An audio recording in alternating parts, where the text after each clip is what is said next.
Muqaddimah dari kitab ini, bab yang pertama adalah as-salafu wal ikhlas was sidq. Para ulama generasi terdahulu dan keikhlasan dan as-sidq, yakni kejujuran, yakni bagaimana mereka berusaha untuk menyamakan amalannya dengan apa yang mereka ucapkan, berusaha untuk menyamakan amalannya dengan apa yang mereka ajarkan. Maka di sini penulis akan membawakan beberapa riwayat terkait kehidupan para ulama generasi terdahulu. Riwayat yang pertama, An Bakr bin Ma'iz qala ma ru'iya Rabi' mutatawwi'an fi masjid qaumihi qad illa marratan wahidah. Dari Bakar bin Ma'iz, beliau berkata, tidaklah Ar-Rabi', ya, yang dimaksud adalah Ar-Rabi' bin Khuthaim, seorang tabi'in. Tidaklah Ar-Rabi' dilihat pernah melakukan salat sunnah di masjid sama sekali, ya, kecuali satu kali saja.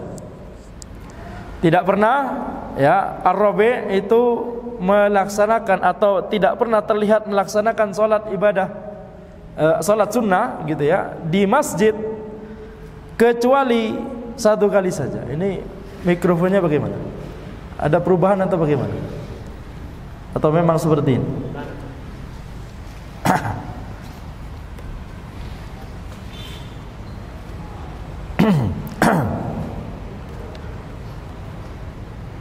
Ya, ma ru'iya Rabi' mutatawwi'an fi masjid qaumihi qad illa marratan wahidah.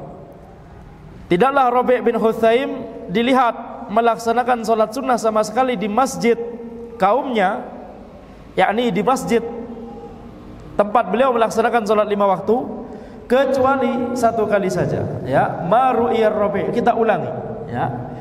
An Bakr bin Ma'iz qala ma ru'iya Rabi' mutatawwi'an fi masjid qaumihi qad illa marratan wahidah.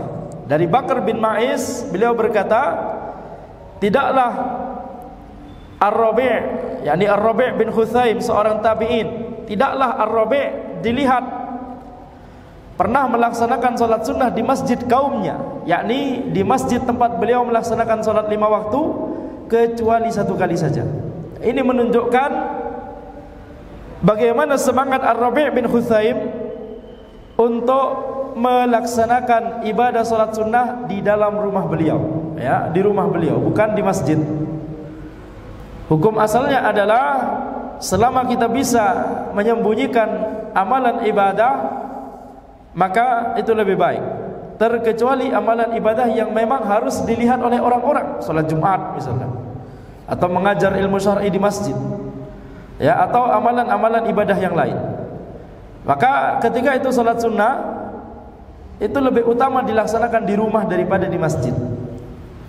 Tetapi kalau ada kebutuhan, seperti misalkan, ya, akan menjadi susah kalau mengerjakan salat sunnah tersebut di rumah, ya, atau kalau mengerjakan salat sunnah tersebut di rumah menjadi terlambat salat jamaah di masjid, jadi masbuk misalkan, karena jarak antara azan dan iqamah sangat cepat misalkan, atau rumah kita agak jauh sehingga waktu yang dibutuhkan untuk ke masjid membuat kita kalau masih sholat sunnah di rumah bakal masbuk misalkan.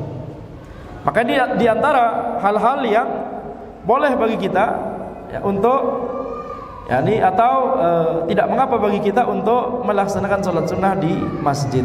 Hukum asalnya adalah lebih utama sholat sunnah dikerjakan di rumah. Hal lain yang disebutkan oleh para ulama adalah ketika sholat sunnah tersebut misalkan dilaksanakan di masjid di hadapan orang-orang dalam rangka untuk mengajarkan orang-orang bahwa disyariatkan sholat sunnah, ya, pada waktu ini, atau, ya, sebelum sholat fardu ini, atau setelah sholat fardu ini. Kemudian wa an Sufyan qala akhbaratni Murriyatur Rabi' bin Khuthaim qalat kana amalur Rabi' kulluhu sirran in kana la yaji'ur rajulu wa qad nasara al-mushaf fa yu'tihi bi thawbihi. Dari Sufyan, beliau berkata, telah mengabarkan kepadaku Murriyahnya Ar-Rabi' bin Khuthaim. Murriyah di sini bisa jadi yang dimaksud adalah budaknya Ar-Rabi' bin Khuthaim, atau bisa jadi keluarga perempuannya Ar-Rabi' bin Khuthaim, ya, bisa jadi anaknya, ya, kerabat perempuannya.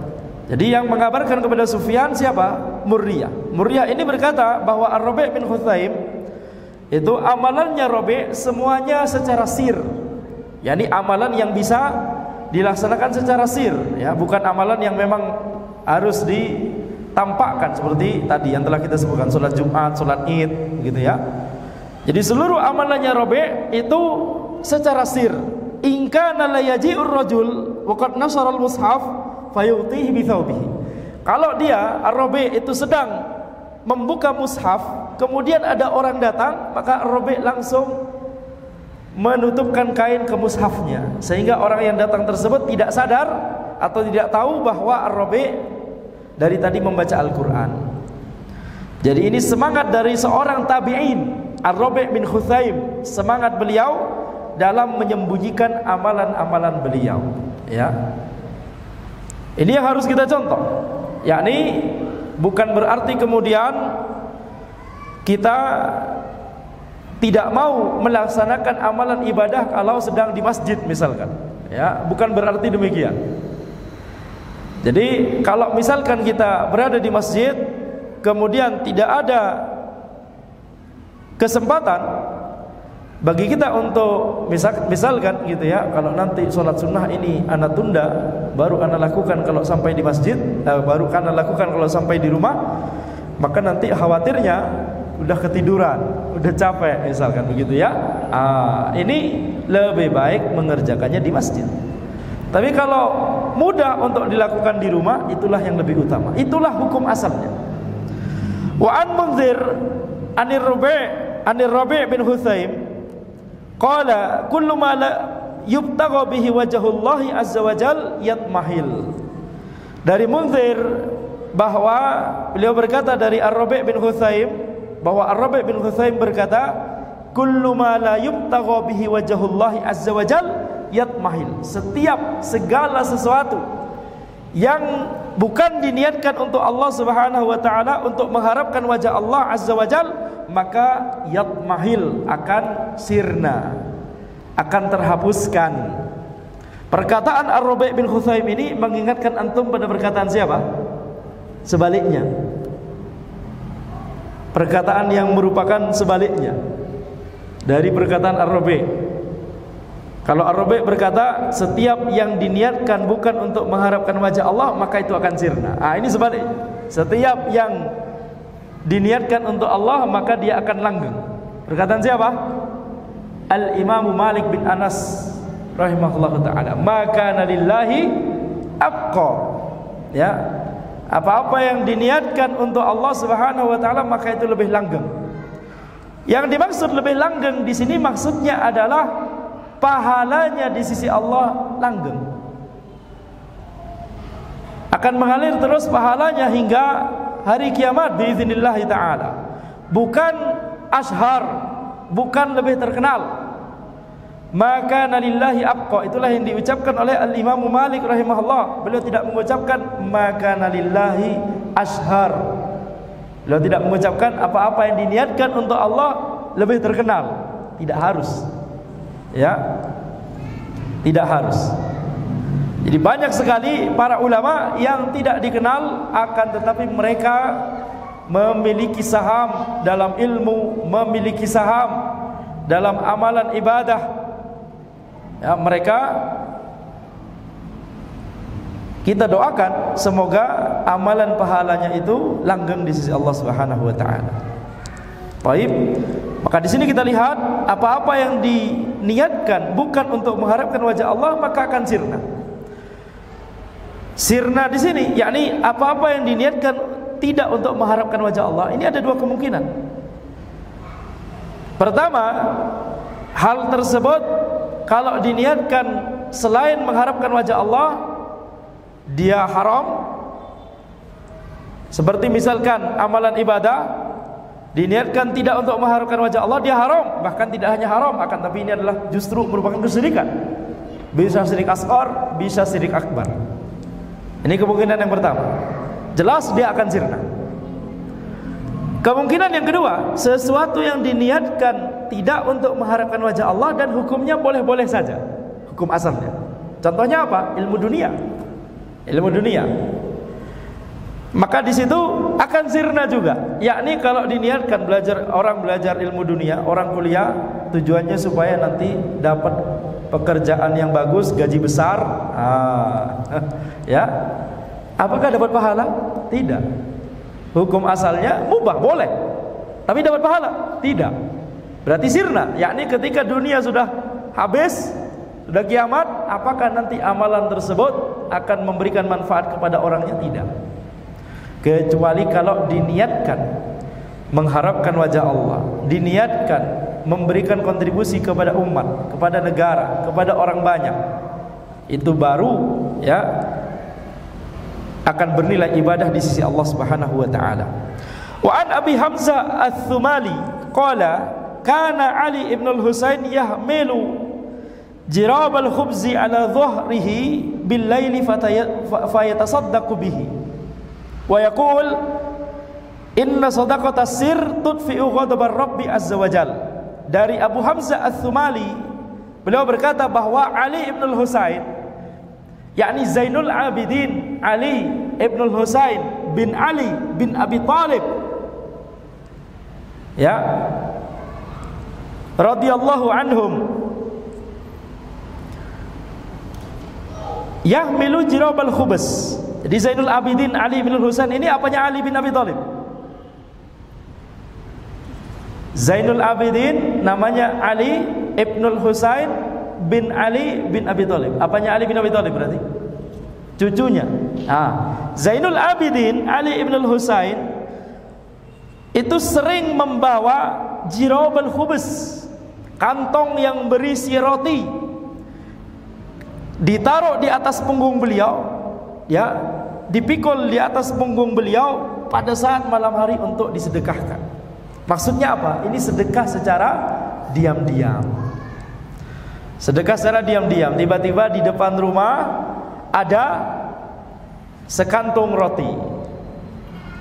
Ini para ulama di zaman dahulu demikian. Kalau sebagian orang di zaman ini, kalau ada tiba-tiba kantong roti di depan pintu, serangan fajar. Gitu. Tahun politik. Ajib, Tapi di zaman dahulu tidak menunggu hal seperti itu, bahkan tidak mengharapkan. Yang diharapkan adalah wajah Allah Subhanahu wa taala. Wa yaqul, kemudian Ali bin Husain Zainul Abidin ini berkata bahwa sesungguhnya sedekah secara diam-diam itu akan memadamkan atau menghapuskan kemurkaan Allah Azza wa Jalla. Jadi ini adalah kemuliaan dari sedekah secara diam-diam. Ya, dan ini bisa kita lakukan alhamdulillah di zaman ini, masya Allah. Orang di zaman ini kalau mau bersedekah secara diam-diam tidak perlu memikul secara fisik, betul? Tinggal transfer. Betul tidak? Ayo, Ustaz, nanti dikasih, tetap tahu oleh orang yang menerima transfer kita. Ya, tahu. Kalau antum memang benar-benar mau diam-diam, khalas, pikul kantung roti, ya, beras malam-malam kemudian ditaruh di rumah orang-orang. Wa an Amr bin Thabit qala lamma mata Ali ibn al-Husain faghassaluhu ja'alu yanzuruna ila athari sudin fi dhahrihi faqalu ma hadha faqalu kana yahmilu jurubat daqiqi lailan ala dhahrihi yu'tihi fuqara ahli al-Madinah. Dari Amr bin Thabit, beliau berkata ketika Ali ibn al-Husain, yakni Zainul Abidin, masih menceritakan ulama yang sama, yaitu Zainul Abidin Ali ibn al-Husain, ya, rahimahumullah ta'ala. Ketika beliau meninggal dunia dan ketika orang-orang memandikan jasad beliau, maka mereka orang-orang melihat kepada bekas hitam yang ada di punggung beliau. Faqalu ma hadza, maka kemudian orang-orang bertanya, apa ini? Kemudian orang-orang lain menjawab, Zainul Abidin Ali ibn Husain ini ketika hidupnya itu sering membawa karung yang berisikan tepung. yakni untuk dijadikan adonan roti. Ini masih sejalan dengan riwayat sebelumnya, ya. Pada saat malam hari beliau sering memikul karung tersebut, dipikul di atas punggungnya, dibawa di atas punggung beliau. Beliau memberikannya, membagi-bagikannya kepada orang-orang miskin dari kalangan ahli Madinah. Maka ini kita lihat, ini sebagian amalan Zainul Abidin Ali ibn Husain yang kemudian diketahui oleh orang-orang, ya, yang kemudian diketahui oleh orang-orang sehingga orang-orang kemudian meriwayatkan hal ini, ya, kepada generasi setelahnya. Ini hendaknya memberikan kita,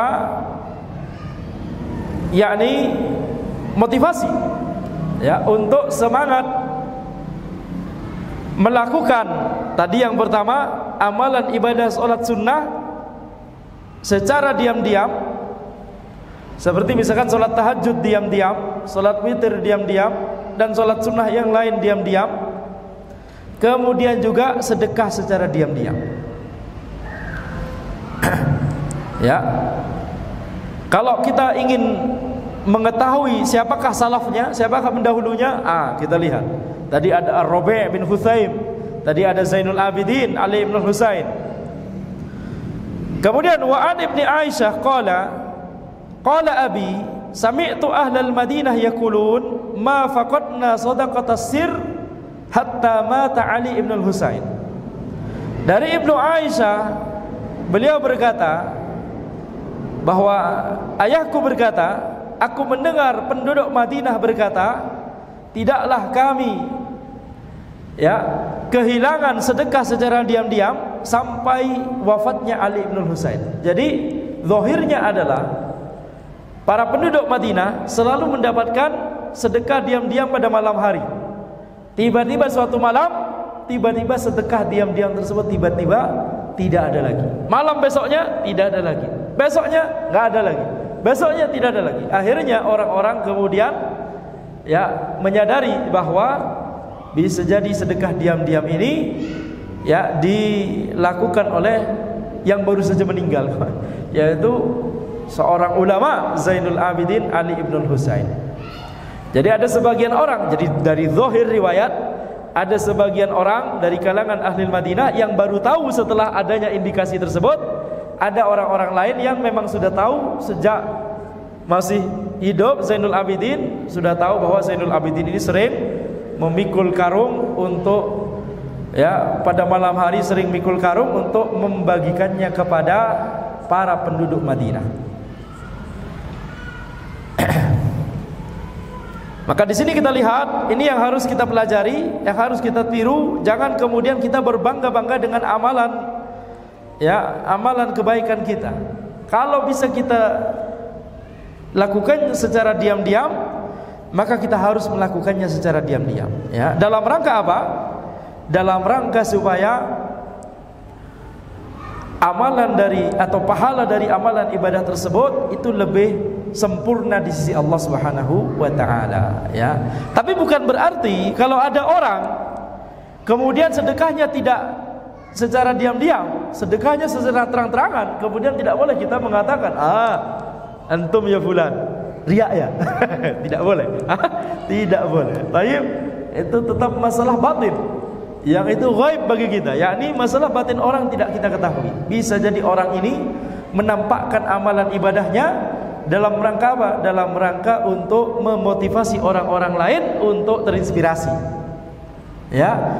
Bisa jadi niatnya adalah dalam rangka untuk menghidupkan amalan ibadah ini. Sebagaimana yang telah Anda sebutkan sebelumnya. Kalau ada orang, ya, membaca Al-Quran, salah satu dari mereka membaca Al-Quran, maka orang yang mendengarnya, kalau hatinya masih bersih, akan tergerak juga untuk ingin baca Quran juga. Jadi dalam rangka ingin menghidupkan amalan tersebut di, ya, masyarakat, maka bisa jadi sebagian orang menampakkan amalan itu secara terang-terangan.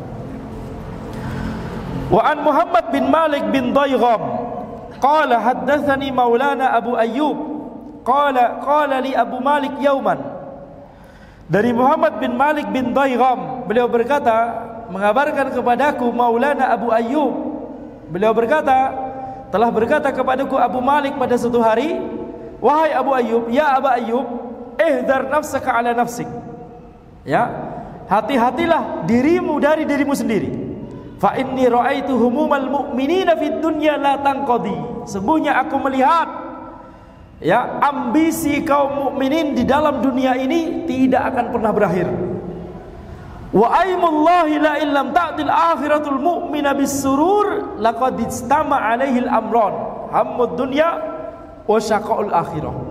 Dan aku bersumpah demi Allah, kalau seandainya akhirat itu mendatangi kaum mukmin, mendatangi seorang mukmin, maksudnya adalah akhirat sudah tiba.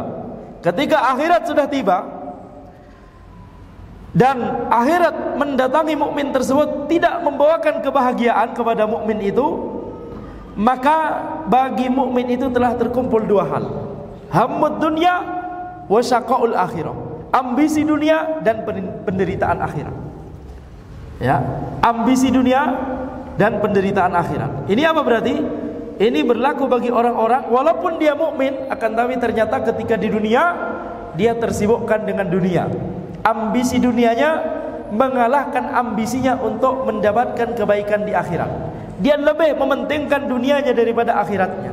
Dia lupa dengan akhiratnya. Dia lupa dengan kematian. Dia lupa untuk menyiapkan bekal yang dia persiapkan, yang dia targetkan, yang menjadi ambisinya, yang menjadi tujuan utama dia mengarungi kehidupan di dunia. Itu hanyalah sekedar ambisi-ambisi duniawi tadi. Maka kalau kondisinya seperti itu, ya, maka berhati-hati. Ya, ini perkataan Abu Malik berkata kepada Abu Ayyub, kalau seandainya itu yang terjadi, maka nanti di akhirat orang ini tidak akan bahagia. Dia telah mengumpulkan dua hal, hammud dunya wa syaqaul akhirah. Ambisi dunia dan penderitaan akhirat. Dan ini bisa terlihat, ya, mudah. Kita bisa mengintrospeksi diri kita sendiri sebagaimana wasiatnya atau perkataannya Abu Malik tadi, ihdar nafsaka an nafsik. Ya, ihdar nafsaka ala nafsik. Berhati-hatilah dirimu dari dirimu sendiri. Gimana cara kita berhati-hati? Kita lihat, apakah selama ini kita sudah semangat untuk menuntut ilmu? Atau kita lebih semangat untuk, ya, mengejar cita-cita dunia? Itu bagus, tidak masalah. Akan tapi jangan lupakan akhirat.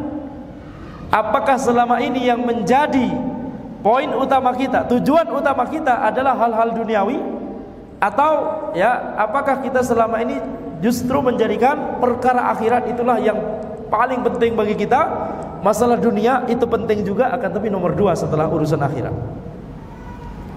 Bukan berarti seorang muslim, seorang mukmin itu melupakan dunia. Tidak berarti demikian. Akan tapi justru sebaliknya, kita harus, ya, profesional, harus berprestasi, harus bagus dalam setiap yang kita kerjakan.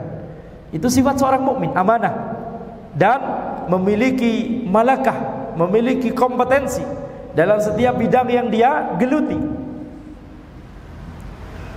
Dan itu bisa terjadi, ya, biiznillah, kalau orang tersebut memperhatikan agama dengan baik, memiliki pemahaman agama yang baik.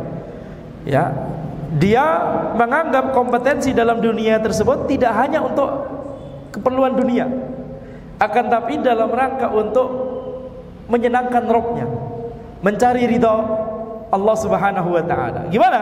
Ketika orang tersebut berprestasi atau kompeten di bidang dunianya, bukankah itu adalah dakwah secara pasif? Betul tidak?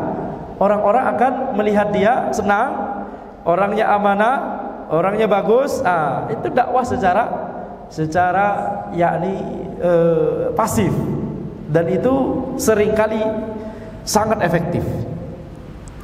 Qala qultu bi abi anta wa kaifa la ta'tihi al-akhiratu bisurur wa huwa yansabu lillahi bidarid dunya wa yad'ab. Kemudian Abu Ayyub bertanya kepada Abu Malik,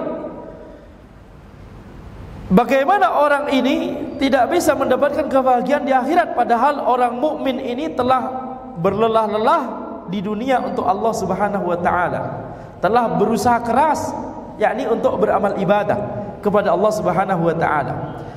Kemudian Abu Malik berkata kepada Abu Ayyub, ya Abu Ayyub, fa kaifa bil qabuli wa kaifa bis salamah. Wahai Abu Ayyub, bagaimana dengan diterimanya amalan itu oleh Allah, dan bagaimana dengan keselamatan orang tersebut di sisi Allah? Orang tersebut mengerjakan amalan, kita lihat secara zahir, ini belum cukup. Harus terpenuhi syarat diterimanya amalan tersebut di sisi Allah Subhanahu wa ta'ala. Ya, kemudian Abu Malik berkata, "Tsumma qala kam min rajulin yara annahu qad aslaha sya'nahu, qad aslaha qurbanahu, qad aslaha himmatahu, qad aslaha amalahu, yujma'u dzalika yaumal qiyamah tsumma yadrabu bihi wajhahu." Ya, berapa banyak orang yang melihat bahwa dia merasa bahwa dia telah memperbaiki perbuatannya, memperbaiki amalannya, memperbaiki amalan ibadahnya, memperbaiki himmahnya, ambisinya, ya, memperbaiki amalan kebaikannya. Akan tapi semua itu akan dikumpulkan pada hari kiamat, kemudian dilemparkan ke wajahnya, tidak diterima oleh Allah Subhanahu wa ta'ala. Ya. Qul hal nunabbiukum bil akhsarina a'mala. Katakanlah wahai Muhammad, maukah kalian aku kabarkan tentang orang yang amalannya itu merugi? Alladzina dhalla sa'yuhum fil hayatid dunya hum yahsabuna annahum yuhsinuna sun'a. Yaitu mereka orang-orang yang mereka itu telah berusaha keras ketika di dunia, tetapi mereka itu merasa bahwa, dan mereka merasa bahwa mereka telah memperbagus amalannya. Ya, ulaikal ladzina kafaru bi ayati rabbihim wa liqa'ihi fahabitat a'maluhum wa lam nuqimu lahum yaumal qiyamati wazna. Mereka itu adalah orang-orang yang kufur kepada ayat Rabb-nya dan pertemuan kepada Rabb-nya. Kemudian, ya, amalan mereka itu dihapuskan oleh Allah, dan kami tidak akan memberikan bobot sama sekali kepada mereka di akhirat. Yakni Allah tidak menerima amalan-amalan mereka. Kenapa?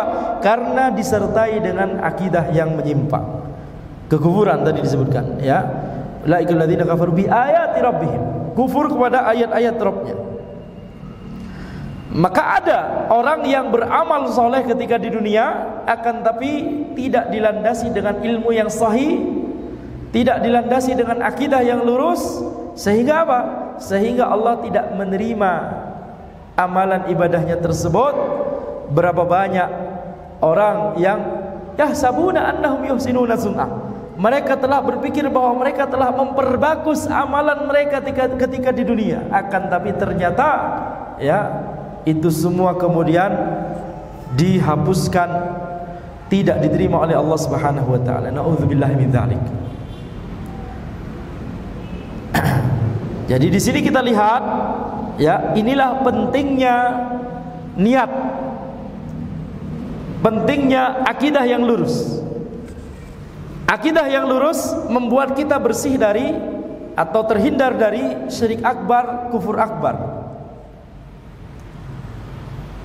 Karena kalau orang terjerumus kepada syirik akbar, kufur akbar, nifak akbar, maka seluruh amalannya akan dihapuskan oleh Allah, tidak diterima oleh Allah.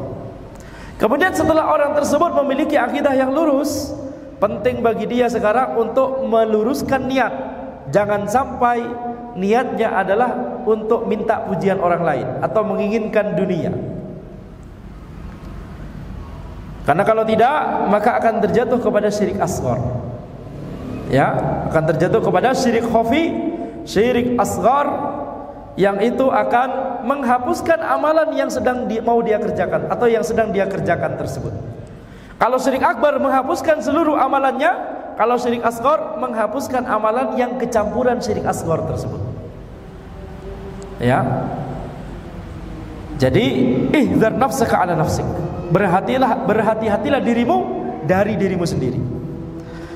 Wa qala adz-Dzahabi haddatsana Ahmad haddatsana Hammad an Ayyub qala adraktu an-nasa hahuna wa kalamuhum in qudi wa in quddir wa kana yaqul yattaqillaha rajulun fa in zahida fala yaj'alanna zuhdahu adzaban 'alan nas fala ayyuhfiyar rajulu zuhdahu khairun min ayyu'lina. Az-Dzahabi berkata, telah mengabarkan kepada kami Ahmad, telah mengabarkan kepada kami Hammad dari Ayyub bahwa beliau berkata, yakni Ayyub As-Sakhtiyani, adraktun nasaha huna wa kalamuhum inqudi wa inquddir. Aku telah menjumpai manusia di sini dan perkataan mereka inqudi wa inquddir. Maksudnya apa?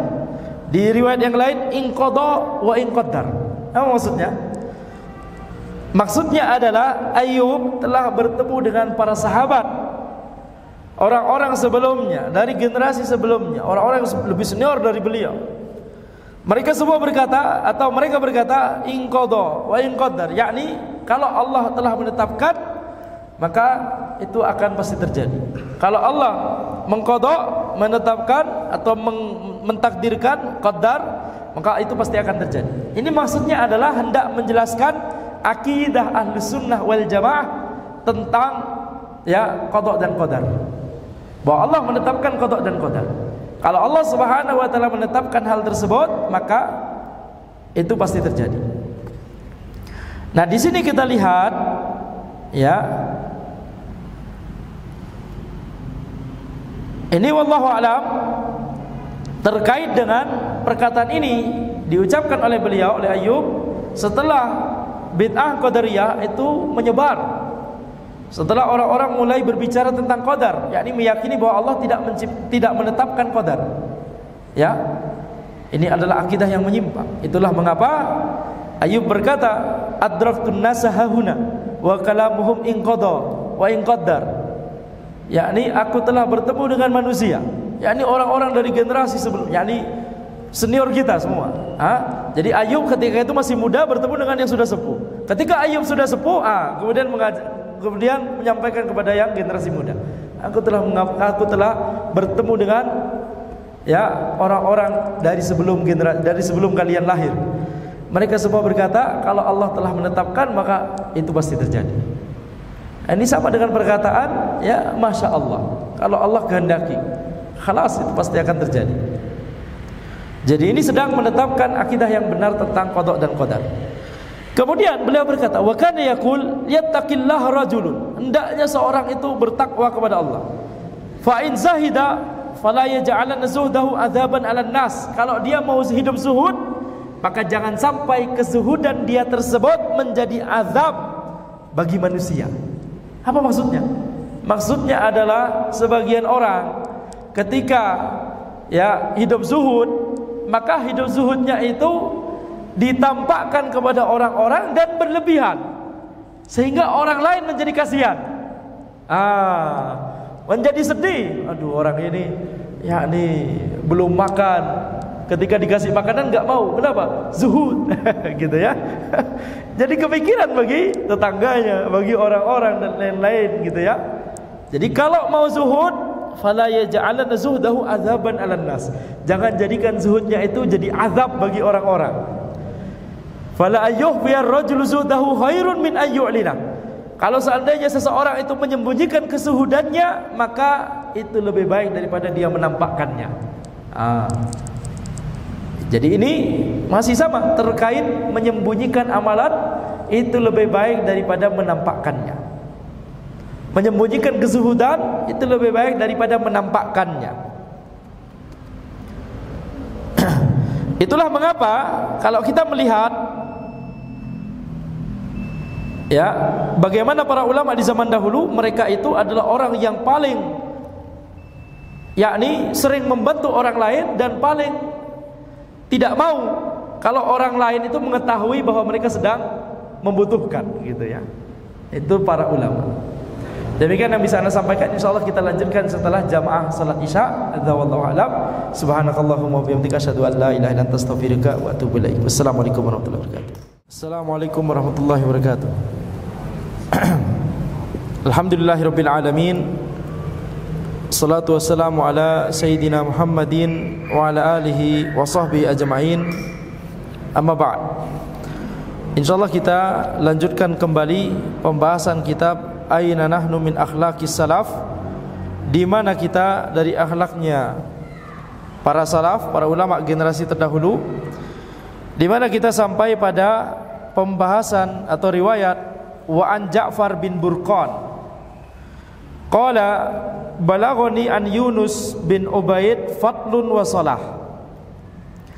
Diriwayatkan dari Ja'far bin Burqan, beliau berkata, sampai kepadaku keutamaan dan kemuliaan dan kesolehan dari Yunus bin Ubaid. Fakatabtu ilaihi, maka aku mengirimkan surat kepadanya.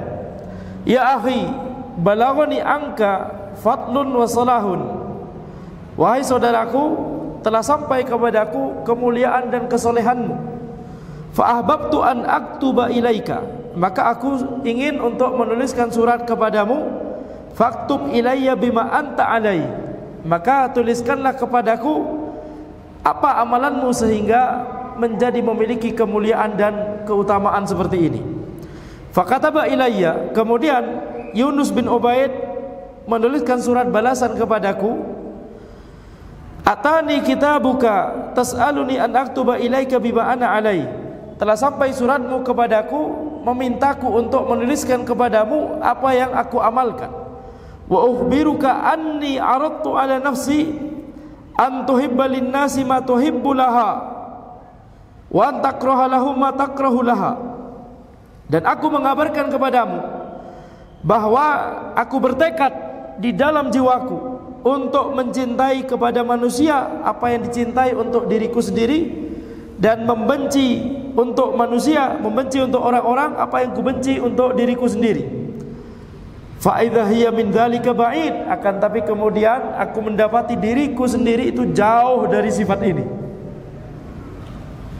Tsumma aradtu 'alaiha karratan ukhra, kemudian aku bertekad pada jiwaku sendiri, dalam diriku sendiri, sekali lagi aku bertekad untuk tarka dzikrihim illa min khairin, untuk tidak menyebut tentang orang-orang kecuali menyebutkan kebaikan mereka. Jadi tidak menggibahi, tidak mencela. Fawajadtu as-sawma fil yaumil harri syadidil har bil hawajir bil Basrah aisaru 'alaiha min tarki dzikrihim. Tetapi kemudian aku mendapati puasa pada hari yang panas, yang sangat panas, bil hawajir bil Basrah. Hawajir itu jamak dari hajirah, dan hajirah itu adalah waktu ketika tengah hari, ketika sedang terik-teriknya, ketika sedang panas-panasnya, setelah zawal atau sekitar waktu zawal, ketika matahari sedang di puncak-puncaknya, itu yang namanya hajirah, yang jamaknya adalah hawajir. Ada istilah dhama'ul hawajir, yakni rasa haus dari orang yang berpuasa ketika matahari sedang di puncak. Itu bagaimana rasa haus? Itu rasa haus yang paling puncak. Jadi orang ini, Yunus bin Ubaid, berkata, aku mendapati puasa di hari yang panas. Sudah harinya panas, daerahnya panas, Basrah di Irak. Itu pun ya ketika hawajir, ketika matahari sedang di puncaknya. Itu lebih mudah aku rasakan daripada meninggalkan tidak ngomongin manusia. Hadza amri ya akhi wassalam. Inilah perkaraku ya akhi wassalam. Yani enggak ada keutamaan sama sekali. Ini yang terjadi padaku. Antum mau minta apa? Ya, ini yang terjadi padaku. Lihat bagaimana Yunus bin Ubaid ini, beliau ya mengatakan yang jujur kepada Ja'far bin Burqan. Tidak kemudian berkata, Masya Allah akhi, ya, anda tiap hari begini, ini aktivitas anda, dan seterusnya. Tidak demikian. Beliau mengatakan yang sejujurnya, itulah yang terjadi. Jadi dari sini, dari riwayat ini kita menyimpulkan ya bagaimana para ulama generasi terdahulu itu menyamakan antara ucapan mereka dengan perbuatan mereka. Mereka berusaha untuk mengamalkan apa yang mereka ucapkan, apa yang mereka ajarkan, dan mereka mengucapkan apa yang memang mereka perbuat. Mereka mengucapkan apa yang memang mereka perbuat.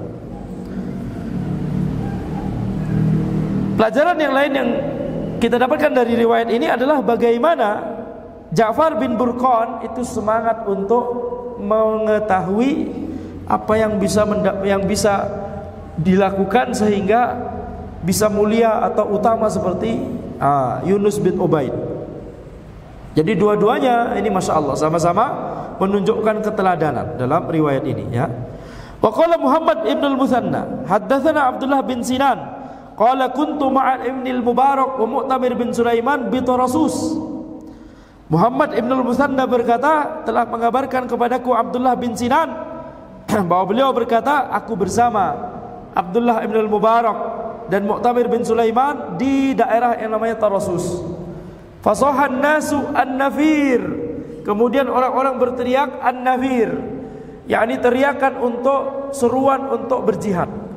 Tapi yang dimaksud di sini adalah jihad yang memang jihad syar'i, bukan jihad abal-abal ya, bukan yang diklaim sebagai jihad. Ini telah Anas sering ya wanti-wanti berkali-kali. Fa kharaja Ibnul Mubarak wan nas. Kemudian Ibnul Mubarak dan orang-orang kemudian berkumpul untuk berjihad. Falamma staffal jam'an, dan ketika dua pasukan bertemu, pasukan kaum muslimin dengan pasukan orang kafir, kharaja Rumi fatalabal biros. Ya, kemudian ada seorang Romawi keluar, orang kafir keluar dari barisan ke depan, fatalabal biros. Al biros memiliki dua makna. Yang pertama adalah feses ya, biros. Di majelis fikih kita bahas ini al-biros. Yang kedua adalah mubarozah, yakni duel. Orang-orang di zaman dahulu kalau berjihad, kalau berperang maksudnya, enggak cuma antara kaum muslimin dengan orang kafir, tapi juga antara sesama orang kafir, seperti peperangan antara Romawi dan Persia di zaman dahulu, atau Romawi dengan kerajaan lain, atau Persia dengan kerajaan lain, terserah. Urfnya peperangan zaman dahulu, sebelum dua pasukan bertemu, ada yang namanya duel. Satu orang atau beberapa orang maju ke hadapan barisan, kemudian meminta lawan yang sepadan dengan dia dari pihak lawan. Ada yang mau berani, ada yang berani melawan anak. Kemudian mereka bertemu di tengah-tengah, duel sampai salah satunya mati. Ini yang namanya biros, ini yang namanya mubarozah, ini yang namanya duel. Sebelum dua pasukan ini bertemu, gitu ya. Maka kemudian ketika dua pasukan ini bertemu, maka kemudian ada seorang Romawi, orang kafir, itu maju kemudian minta, ada yang mau lawan anak. Faharja ilaihi rajulun. Kemudian ada seorang dari kaum muslimin yang maju. Fashaddal ilju. Ya, alaihi faqatalahu. Kemudian orang kafir itu membunuh orang muslim ini. Dalam duel tersebut yang menang siapa? Orang kafir itu. Hatta qatala sittatan minal muslimin. Kemudian maju lagi kaum muslimin, terus mati terbunuh semua sampai 6 orang kaum muslimin mati terbunuh. Wa ja'ala yatabakhtar bainas saffain yatlubul mubarasah. Karena satu orang ini telah berhasil membunuh 6, maka menjadi angkuh. Ada lagi. Gitu ya, ada lagi. Sini. Wala yakhruju ilaihi ahadun. Tidak ada yang maju dari kaum muslimin untuk meladeni orang ini. Faltafata ilayya Ibnul Mubarak. Maka kemudian Abdullah Ibnul Mubarak menoleh kepadaku. Kepada siapa? Abdullah bin Sinan. Faqala ya fulan in qutiltu faf'al kadza wa kadza. Ya fulan, kalau aku terbunuh maka lakukanlah ini dan itu, yakni berwasiat. Abdullah Ibnul Mubarak kemudian summa harraka dabbatahu, kemudian menggerakkan tunggangannya. Wa baraza lil ilj, kemudian duel bersama orang kafir tersebut. Fa'ala jama'ahu sa'atan, kemudian berduel dalam beberapa waktu. Faqatala al ilja, kemudian Abdullah Ibnul Mubarak berhasil membunuh orang kafir tersebut. Kemudian dibalas oleh Abdullah bin Mubarak. Wa talabal mubarasah, ada lagi. Ya. Fa baraza lahu iljun akhar faqatalahu hatta qatala sittata uluj. Maka maju kembali orang kafir, dibunuh lagi sampai 6 orang kafir mati. Dibalas 6 nyawa, dibalas 6 nyawa. Wa talal biras, ya duelnya jadi lama. Ya duelnya jadi lama. Wa fa ka'annahum ka'u anhu. Setelah 6 dari mereka terbunuh, mereka kemudian takut, ya, nggak ada yang berani maju lagi. Fadaraba dabbatahu, kemudian Abdullah Ibnul Mubarak balik lagi menggerakkan tunggangannya, balik lagi ke tengah-tengah pasukan kaum muslimin. Wa tarada bainas saffain, balik lagi ke saf beliau di tengah-tengah pasukan kaum muslimin. Tsumma ghaba, kemudian menghilang. Zahirnya adalah beliau ketika maju itu menutupi muka beliau, gak kelihatan, gak ketahuan siapa. Yang tahu cuma siapa? Teman sebelahnya tadi, Abdullah bin Sinan. Tahu bahwa itu adalah Abdullah Ibnul Mubarak. Ya. Setelah peperangan usai, ghaba, Abdullah Ibnul Mubarak hilang entah ke mana. Falam nash'ur bi syai', kami tidak menyadari, ini tidak sadar, ini Abdullah Ibnul Mubarak ke mana. Orang-orang lain bahkan tidak tahu yang tadi maju itu siapa. Orang-orang tidak sadar, tidak tahu bahwa itu Abdullah Ibnul Mubarak.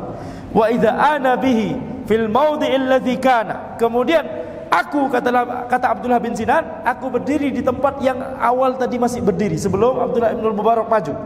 Faqala li, kemudian Abdullah Ibnul Mubarak berkata kepadaku, menghampiri kemudian berkata kepadaku, ya Abdullah. Abdullah Ibnul Mubarak tahu ini namanya Abdullah bin Sinan. Ya Abdullah, la in haddatsta bi hadza ahadan wa ana hayyun, fadzakara kalimatan. Wahai Abdullah, kalau engkau membicarakan yang baru saja terjadi kepada satu orang saja sementara aku masih hidup, awas. Ya, fadzakara kalimatan, yakni menyebutkan kalimat-kalimat ancaman. Para ulama kemudian menyebutkan dari riwayat ini yang seharusnya diniatkan oleh seorang muslim ketika dia berjihad. Tidak ingin dipandang, tidak ingin dilihat. Orang ya melihat Abdullah Ibnul Mubarak itu berhasil di medan pertempuran, akan tapi beliau tidak mau. Orang-orang kemudian sadar, oh, yang pemberani tadi, yang pembabat 6 orang tadi ternyata Abdullah Ibnul Mubarak. Tidak ada orang yang tahu. Zahirnya adalah Abdullah bin Sinan meriwayatkan hal ini setelah Abdullah bin Mubarak meninggal dunia, ya. Karena kalau masih hidup maka fadzakara kalimatan, ya. Kemudian Abdullah bin Mubarak nyebut ya kalimat-kalimat khusus ancaman maksudnya, ya. Dan Abdullah bin Mubarak ini kata para ulama ismun ala musamma. Namanya sesuai dengan diri beliau. Secara zahir kita menilai, ya, kita cuma bisa menilai secara zahirnya.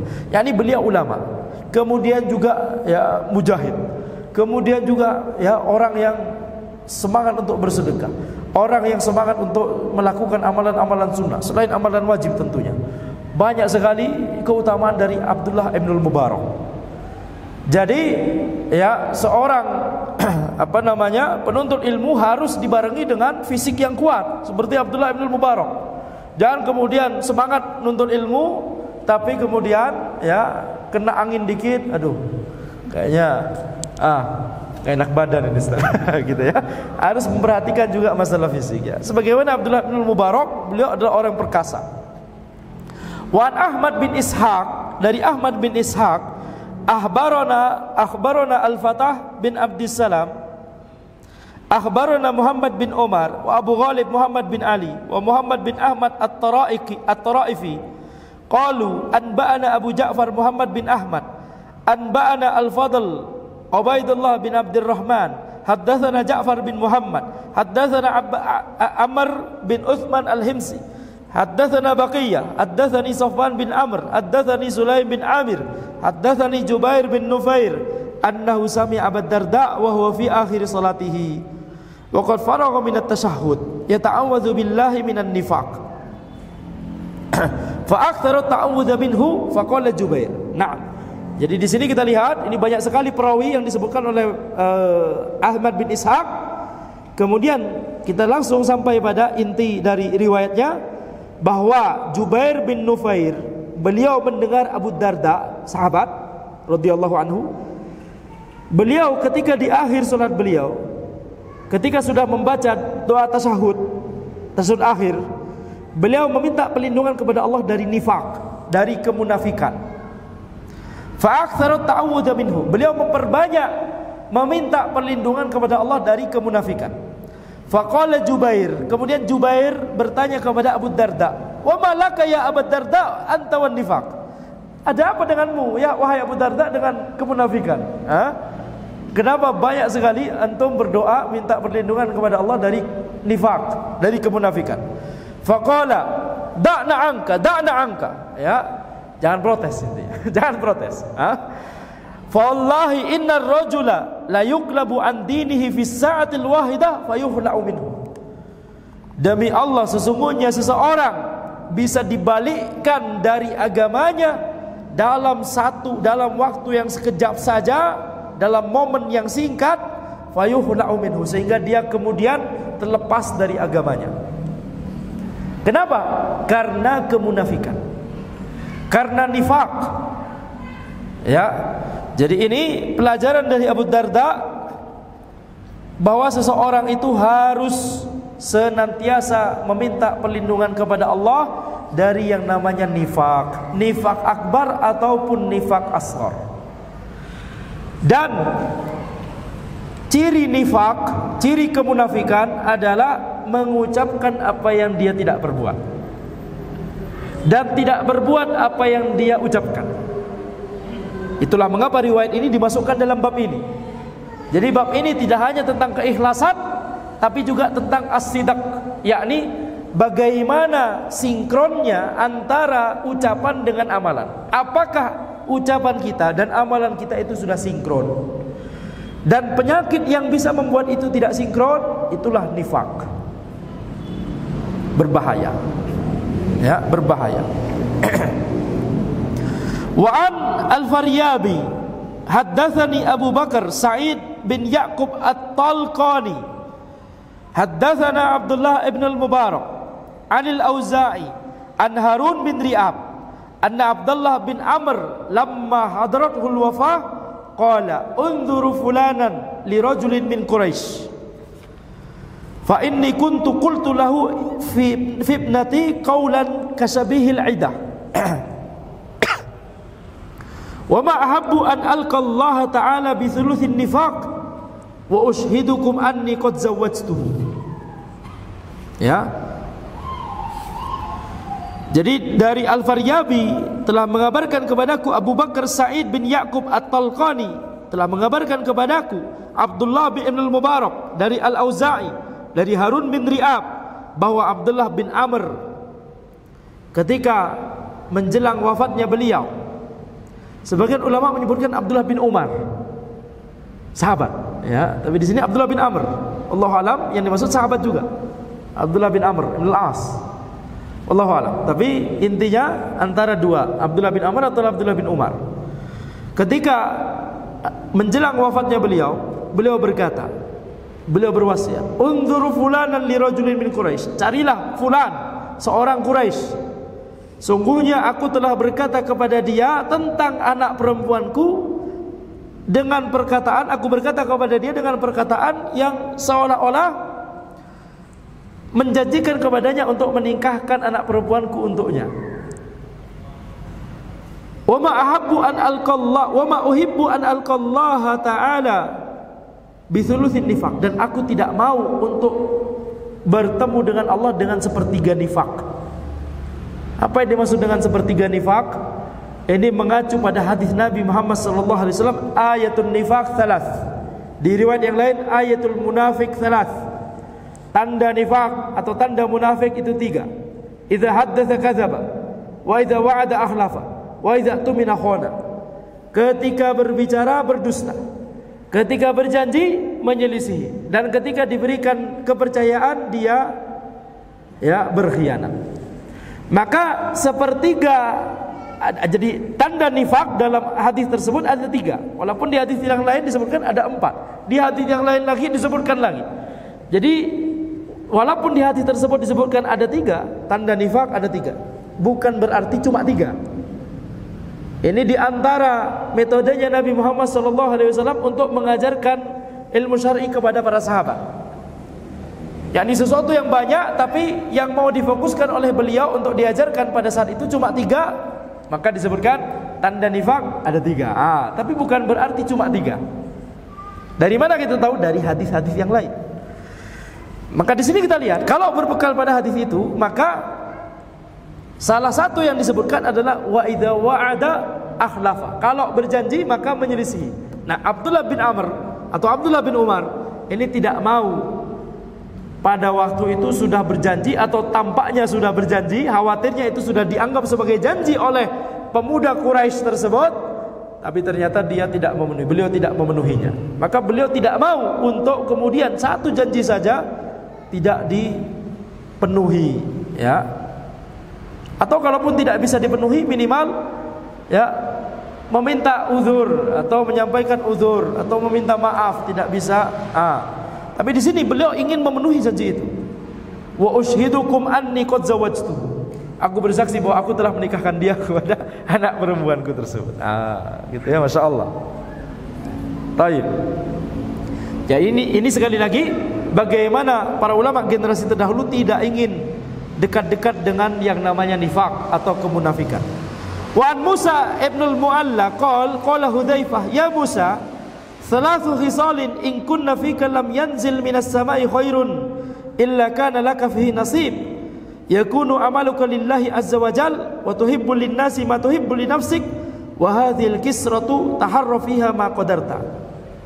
Dari Musa ibnul Mu'alla, beliau berkata bahwa Hudzaifah berkata, wahai Musa. Jadi Hudzaifah berkata kepada Musa ibnul Mu'alla, wahai Musa, 3 karakteristik yang kalau engkau itu memilikinya, maka tidaklah ada kebaikan turun dari langit kecuali engkau akan mendapatkan bagian dari kebaikan tersebut. Yang pertama adalah hendaknya amalanmu itu hanya untuk Allah Azza wa Jalla, yakni memurnikan niat ketika kita beramal, hendaknya hanya untuk Allah.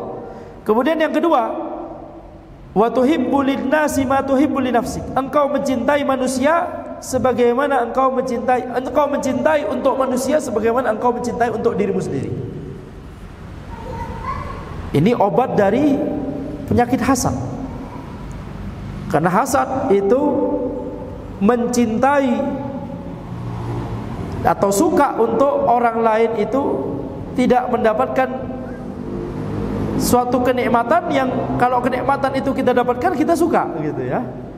Kita suka mendapatkan kenikmatan itu, tapi kita nggak suka orang lain dapat kenikmatan itu hasad.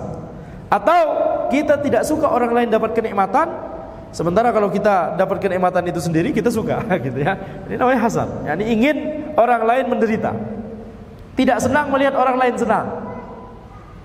Ya, ini namanya penyakit hati. Maka obatnya adalah tuhibbul linnasi ma tuhibbul li nafsi. Engkau mencintai untuk dirimu sendiri, engkau mencintai untuk orang lain sebagaimana engkau mencintai untuk dirimu sendiri. Kemudian yang ketiga, wa hadhil kisra taharra fiha ma qadarta. Makanan ini engkau harus mengecek semampumu, yakni pastikan makanan ini dari sumber yang halal. Jadi 3 hal yang diwasiatkan oleh Hudzaifah kepada Musa ibnul Mu'alla. Ikhlaskan niat kepada Allah, kemudian cintai untuk orang lain apa yang dicintai untuk diri kita sendiri, dan pastikan penghasilan kita adalah dari sumber yang halal. Waruya anna qasan kana bi qurbi Muhammad bin Wasi' faqala ma li ara al-quluba la takhsha wal uyuna la tadma wal junuda la takshair. Seorang qas, al-qas itu maksudnya adalah, ini istilah di zaman dahulu untuk orang yang berceramah tapi bukan ulama.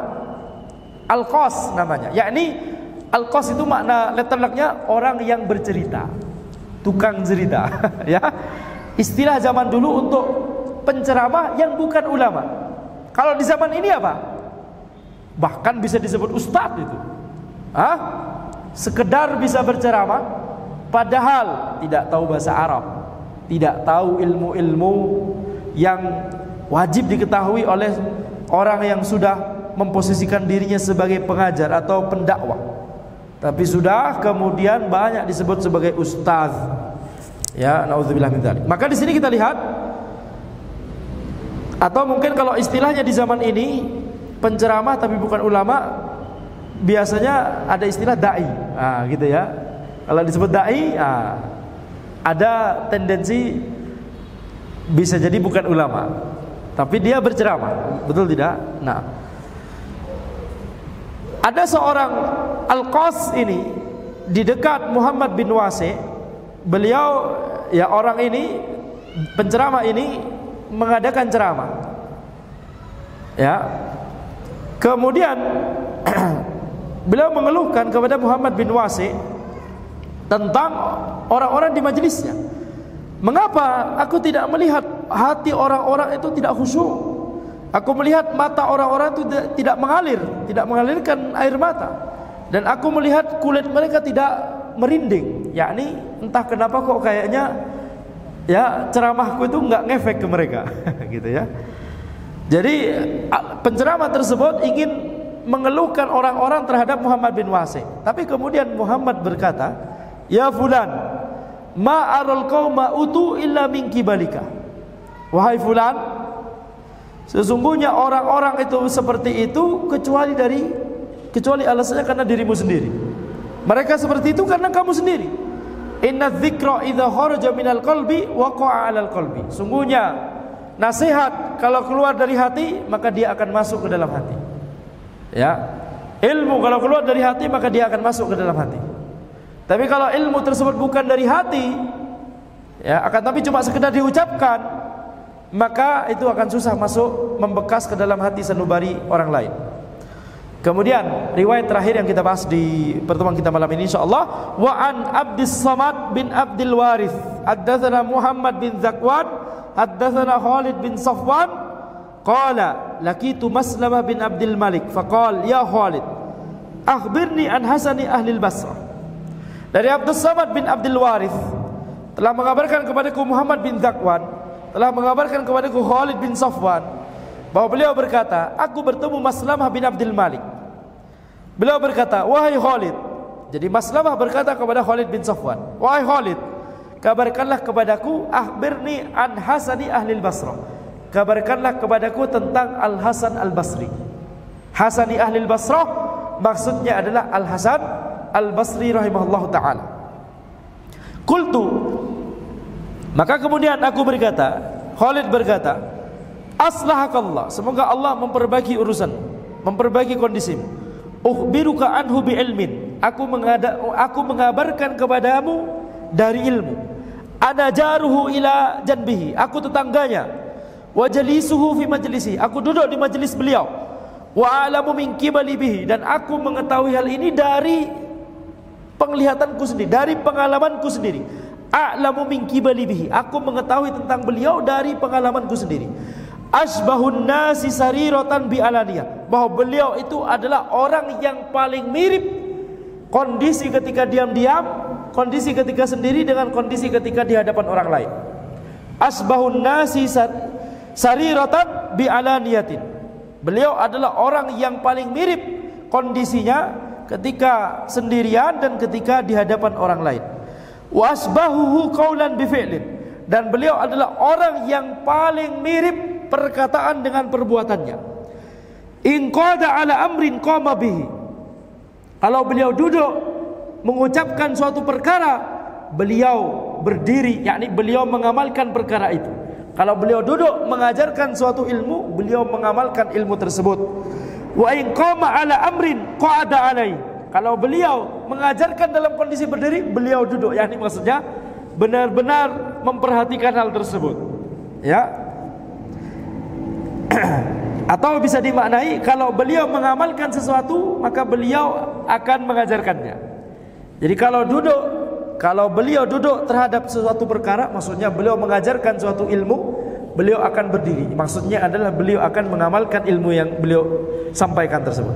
Kalau beliau qama ala amri, kalau beliau berdiri terhadap suatu perkara, maksudnya adalah beliau mengamalkan perkara tersebut, maka beliau akan mengucapkannya, akan mengajarkannya. Dan kalau memang itu bukan merupakan sebuah keutamaan, beliau akan terus terang seperti tadi yang disebut, apa amalanmu sehingga membuat antum mulia. Kemudian orang tadi jujur yang nulis surat tadi, gitu ya. Itu bisa dipahami dengan makna demikian. Wa in amara bi amrin kana a'malan nasi bihi, kalau beliau memerintahkan kepada sesuatu, maka beliaulah orang yang paling mengamalkan perintah tersebut. Wa innaha an syai'in kana atrakan nasi lahu, kalau beliau melarang dari sesuatu, maka beliau adalah orang yang paling meninggalkan sesuatu tersebut. Ra'aituhu mustaghniyan 'anil nas wa ra'aitun nasa muhtajina ilaih. Aku melihat beliau itu tidak membutuhkan orang-orang dan aku melihat orang-orang membutuhkan beliau. Ini seorang ulama, alhamdulillah, Al Hasan Al Basri diberikan kekayaan oleh Allah Subhanahu wa taala. Ya, jadi memang benar beliau enggak butuh orang, tapi beliau justru yang banyak membantu orang lain. Ya, orang-orang banyak ketika ada kebutuhan ke beliau. Ya, tadi telah kita sebutkan, bahkan walaupun ulama di generasi terdahulu tidak diberikan kekayaan oleh Allah, mereka tetap ingin, semangatnya itu ingin membantu, tidak ingin ditolong oleh orang lain, tidak ingin beliaulah yang kemudian yakni merepotkan orang lain sehingga orang lain harus membantu beliau. Ini sifatnya para ulama generasi terdahulu. Qala hasbuk, kemudian Maslamah berkata cukup. Kaifa yadillu qaumun hadza fihim, bagaimana orang-orang bisa menyimpang kalau ada ulama yang semisal ini di tengah-tengah mereka. Ini adalah kunci, ya, memperbaiki masyarakat, memperbaiki manusia. Yaitu apa? Harus ada orang yang berilmu, mengajarkan ilmunya dan mengamalkan ilmunya. Ini kunci islah, kunci memperbaiki kondisi umat, memperbaiki kondisi masyarakat. Semuanya diawali dengan ilmu dan mengamalkan ilmu tersebut.